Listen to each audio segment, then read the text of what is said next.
Hello friends, नमस्कार। आज हम फिर से जुड़े हैं एक नए टॉपिक के साथ में। और आज का टॉपिक है महाराणा उदय सिंह। महाराणा उदय सिंह से संबंधित कुछ महत्वपूर्ण प्रश्न, ऐसे प्रश्न जो आपके एग्ज़ाम में आ सकते हैं और ऐसे प्रश्न जो पिछले एग्ज़ाम में आए हुए हैं, उनके बारे में डिस्कस करेंगे। तो आज का टॉपिक है हमारा महाराणा उदय सिंह और इससे संबंधित कुछ महत्वपूर्ण प्रश्न। चलते हैं। पहला प्रश्न कौन सा है आज का? आज का पहला प्रश्न है, महाराणा उदय सिंह का शासनकाल रहा। महाराणा उदय सिंह का शासनकाल कब से कब तक रहा था? तो महाराणा उदय सिंह का शासनकाल है वो 1537 से 1572 के मध्य रहा था। ध्यान रखना। दूसरा प्रश्न है आज का, मालवी उदयपुर का युद्ध कब लड़ा गया? तो मालवी उदयपुर का युद्ध कब लड़ा गया था? 1540 के अंदर। चलते हैं नेक्स्ट प्रश्न पे। नेक्स्ट प्रश्न है, उदयपुर की स्थापना महाराणा उदय सिंह ने कब की? तो उदयपुर की स्थापना है वो महाराणा उदय सिंह ने 1559 ईस्वी में की थी। ध्यान रखना आप, इससे 100 साल पहले 1459 ईस्वी में किसकी स्थापना हुई थी? जोधपुर की। और जोधपुर की स्थापना किसने की थी? राव जोधा ने, मारवाड़ के राजा राव जोधा ने की थी। और उदयपुर की स्थापना किसने की थी? महाराणा उदय सिंह ने कब की थी? 1559 ईस्वी में। चलते हैं नेक्स्ट प्रश्न पे। किसने अपने बेटे चंदन की बलि देकर उदय सिंह को बचाया था? पन्ना धाय ने। पन्ना धाय ने अपने बेटे चंदन की बलि देकर उदय सिंह की रक्षा की थी। चलते हैं नेक्स्ट प्रश्न पे। पन्ना धाय व उदय सिंह को कुंभलगढ़ दुर्ग में कौन चरण देता है? पन्ना धाय व उदय सिंह को कुंभलगढ़ दुर्ग के अंदर आशा देवपुरा है वो चरण देता है। चलते हैं नेक्स्ट प्रश्न पे। अकबर ने चित्तौड़ पर कब आक्रमण किया था? तो अकबर ने चित्तौड़ पर कब आक्रमण किया था? 1567 के अंदर। और उस समय राजस्थान का तीसरा शाखा होता है। राजस्थान का कौन सा शाखा होता है? तीसरा शाखा। आप सभी जानते हैं राजस्थान का पहला शाखा कब हुआ था? तो राजस्थान का पहला शाखा हुआ था, पहला शाखा हुआ था 1303 में। फिर दूसरा शाखा हुआ था 1534 के अंदर। और तीसरा शाखा हुआ है 1567-68 के अंदर। यानी कि अकबर है वो 67 में चित्तौड़गढ़ दुर्ग को घेर लेता है और 68 में क्या हो जाता है? शाखा हो जाता है। चलते हैं नेक्स्ट प्रश्न पे। आज का नेक्स्ट प्रश्न है, अकबर के आक्रमण करने पर उदय सिंह कहाँ पे चले गए थे? जब अकबर ने आक्रमण किया था 1567 के अंदर, उस समय जो उदय सिंह थे वो कहाँ पर चले गए थे? गिरवा की पहाड़ियों में चले गए थे। नेक्स्ट प्रश्न पे, अकबर के चित्तौड़ आक्रमण पर उदय सिंह ने चित्तौड़गढ़ किसे सौंपा था? तो अकबर ने किसे सौंपा था? जयमल को सौंपा था, फत्ता को सौंपा था, गोरा बादल को नहीं। मतलब कि ए और बी दोनों आंसर है। ठीक है। चलते हैं नेक्स्ट प्रश्न पे। अकबर की संग्राम बंदूक से कौन घायल हुए थे? तो अकबर की संग्राम बंदूक से कौन घायल हुए थे? जयमल हुए थे। ठीक है। जब 1567-68 के अंदर अकबर चित्तौड़ पर बार बार आक्रमण कर रहे थे, ठीक है, तो चित्तौड़गढ़ की जो मुख्य दीवार है वो टूट जाती थी। तो दिन में जब वो दीवार टूट जाती थी तो रात को मेवाड़ के सैनिक उसका पुनर्निर्माण करते थे, यानी वापस बना देते थे। तो सुबह उठकर जयमल है वो दीवार का क्या कर रहा था? निरीक्षण कर रहा था। तो उस समय अकबर ने संग्राम बंदूक से उसे घायल कर दिया था। चलते हैं नेक्स्ट प्रश्न पे। चार हाथों वाला देवता किसे कहते हैं? तो चार हाथों वाला लोक देवता किसको कहते हैं? कल्ला राठौड़ को। जब जयमल है वो घायल हो गए थे संग्राम बंदूक से, तब जयमल को कल्ला राठौड़ ने अपने कंधों पर बिठा दिया था। और जब कंधों पर बिठाते हैं तो जयमल के 2 हाथ और 2 हाथ किसके हो गए? 2 हाथ कल्ला राठौड़ के, यानी कि कितने हाथ हो गए? टोटल 4 हाथ। इसलिए 4 हाथों वाला लोक देवता किसको कहा जाता है? कल्ला राठौड़ को। चलते हैं नेक्स्ट प्रश्न पे। अकबर ने चित्तौड़ आक्रमण के समय कितने लोगों का कत्लेआम करवाया था? तो कितने लोगों का करवाया था? 30,000 लोगों का। और कत्लेआम का जो आदेश है वो किसकी सलाह पर किया गया था? भगवंत दास की सलाह पर। भगवंत दास कौन थे? भगवंत दास कौन थे? तो भगवंत दास आमेर के राजा थे। ठीक है।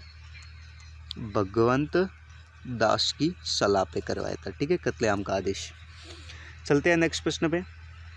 नेक्स्ट प्रश्न है, अकबर ने जयमल फत्ता जयमल व फत्ता की मूर्तियाँ किस किले में लगवाई? तो आगरा के किले में अकबर ने लगवाई थी, लेकिन ध्यान रखना जूनागढ़ का जो किला है उसके अंदर राय सिंह ने, किसने? बीकानेर के राय सिंह ने जयमल व फत्ता की दोनों की मूर्तियाँ लगवाई थी सूरज पोल के द्वार के बाहर।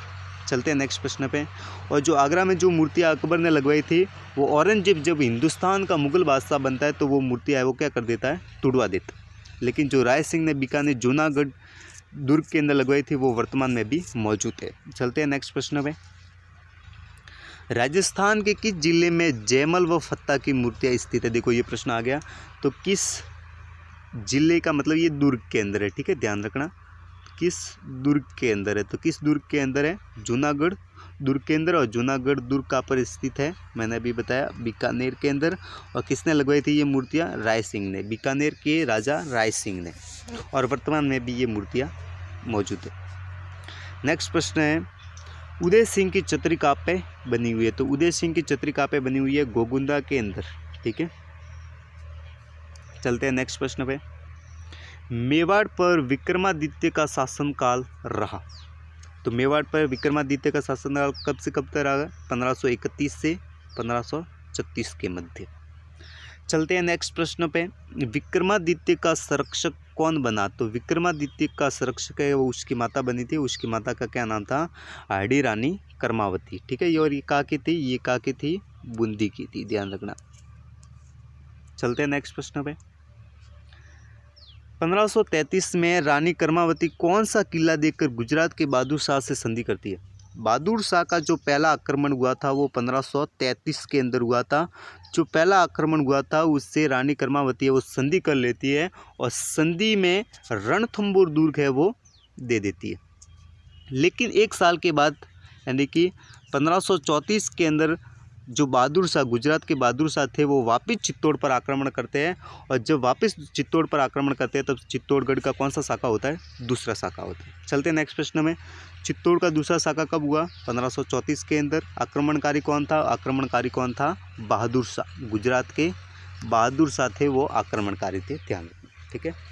चलते हैं नेक्स्ट प्रश्न पे।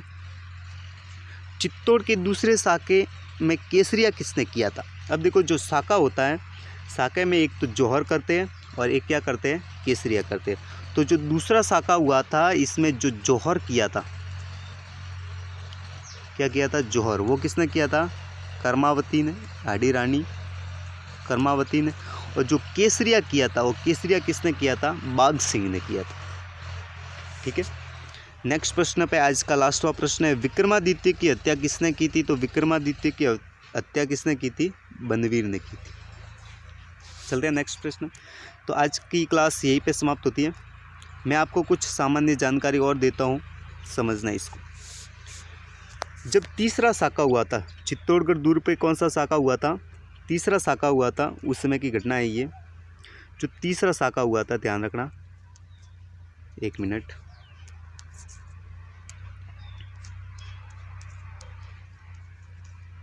तीसरा शाखा कब हुआ था? आप सभी जानते ही हैं। तीसरा शाखा कब हुआ था? तीसरा शाखा हुआ था, कब हुआ था? तीसरा शाखा हुआ था 1567-68 के अंदर। मतलब कि 67 के अंदर अकबर ने चारों दुर्ग के चारों घेरा लगा दिया था और 68 में ये दुर्ग है वो जीत लिया था। तो तीसरा शाखा हुआ था उस समय जो केसरिया किया था और जौहर किया था वो किसने किया था? देखो केसरिया किसने किया था? केसरिया किया था जयमल व फत्ता ने, अपन ने आगे पढ़ा है, जयमल, और किसने किया था? फत्ता ने। और जो जौहर किया था राजस्थान के तीसरे शाखे यानी चित्तौड़गढ़ के तीसरे शाखे में किसने किया था? फूल कंवर ने। किसने किया था? फूल कंवर ने, ठीक है। ठीक है फ्रेंड्स, तो हमारे चैनल को सब्सक्राइब कर लो और अपने फ्रेंड को भी शेयर कर दो ताकि वो अपनी जानकारी है वो प्राप्त कर सके। तो कल अपन पढ़ेंगे महाराणा प्रताप से संबंधित कुछ महत्वपूर्ण प्रश्न। तो तैयार रहना, आपको बेल आइकन को प्रेस कर दे ताकि जब भी मैं वीडियो अपलोड करूँ आपके पास में नोटिफिकेशन है वो पहुँच जाए। Take care, good bye.